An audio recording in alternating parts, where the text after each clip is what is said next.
नमस्कार, मैं सुनील छैला बिहारी आपको प्रणाम करता हूं। और प्रज्वल रेवन्ना, शायद यह नाम आपने सुना होगा।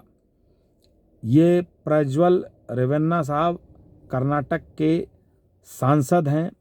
इस बार भी वो चुनाव लड़े हैं। 2019 में वो सांसद बने थे। इस बार भी उनके यहाँ चुनाव संपन्न हो चुका है, चुनाव लड़ चुके हैं।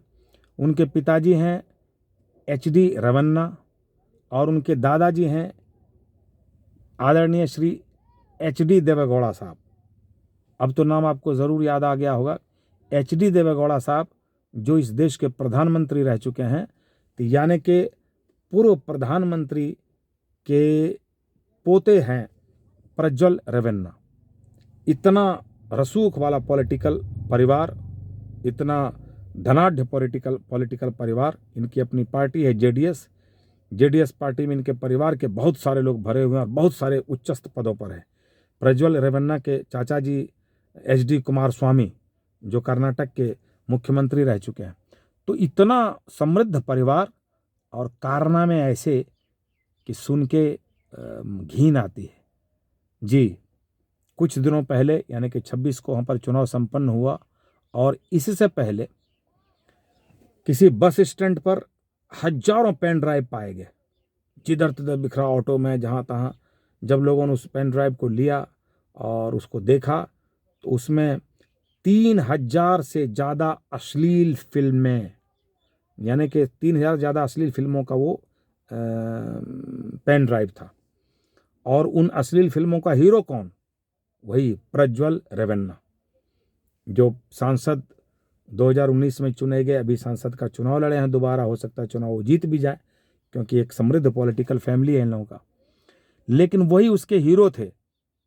लड़कियां अलग अलग हो सकती हैं, लड़के वही थे। और उनके पिताजी भी थे, जो इन दोनों विधायक हैं, HD रेवन्ना, जो HD देवेगौड़ा साहब के सुपुत्र, वो भी विधायक रह चुके हैं, अभी भी विधायक है। तो वो पिता उनके 66 वर्ष के हैं और पुत्र शायद 35 के आसपास के होंगे। तो अब इतना समृद्ध पॉलिटिकल फैमिली और कारनामे ये कि अश्लील फिल्मों के हीरो। अब कहानी ये है कि अश्लील फिल्में ये कैसे बनाते थे। 3000 अश्लील फिल्में। अगर एक दिन में एक फिल्म भी बनाते होंगे तो इसका मतलब 3000 फिल्म बनाने के लिए आदमी को 9-10 साल लगेगा, अगर रोज बनाएगा तो। और अगर बीच में भी 1-2 दिन का गैप होगा तो इतनी फिल्में नहीं बनेंगी। इसका मतलब ये लोग रोज तो खैर नहीं, लेकिन इसका मतलब बरसों से यह खेल चल रहा था। ये लोग भोली भाली लड़कियों के साथ, महिलाओं के साथ बलात्कार करते थे और उसकी फिल्में बनाते थे। कभी ये बनाते थे, कभी इनके घर में जो वो कुछ लगा रहता था उससे बनता होगा, कभी लड़कियां भी बना लेती थी। तो इस तरह से ये लोग इस खेल में इस खेल को अंजाम दे रहे थे। और वो किन के साथ इस तरह की गंदी हरकतें की जाती थी? जो इनके क्षेत्र की महिलाएं, लड़कियां आती थी इनसे काम करवाने। जब सांसद हैं, विधायक हैं तो लोग आएंगे ही, प्रधानमंत्री का फैमिली है तो लोग आएंगे अपना काम करवाने। तो वैसे लोगों का शोषण किया जाता था। और इनके घर में जितनी भी महिलाएं काम करती थी, लड़कियां काम करती थी, सबका शोषण किया जाता और सबकी फिल्में भी बनाई जाती थी। और इसका पोल ऐसे खुला कि इनके एक ड्राइवर थे कार्तिक नाम का, जिनकी कुछ दिनों पहले इनसे अनबन हो गई। उस ड्राइवर को इन लोगों ने हटा दिया।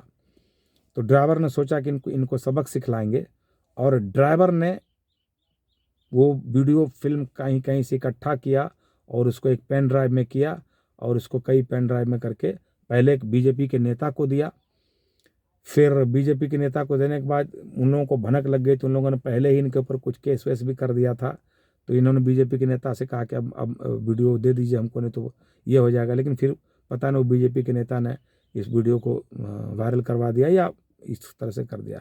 तो अभी चुनाव के 1-2 दिन पहले हुआ, यानी 26 तारीख के पहले 24 तारीख को एक घटना घटी। तो चुनाव तो संपन्न हो गया, लेकिन अब इस बात का काफ़ी हंगामा किया जा रहा है। इसके बहुत दूर दूर तक हंगामा हो रहा है। अभी मामला कोर्ट कचहरी में भी चला गया है। और वो प्रज्वल रेवन्ना साहब इस देश से भाग चुके हैं, फरार हो चुके हैं। लेकिन उन्होंने बाहर से भी एक मैसेज दिया है कि जब भी पुलिस को, सरकार को हमारी आवश्यकता होगी, हम उपस्थित हो जाएंगे।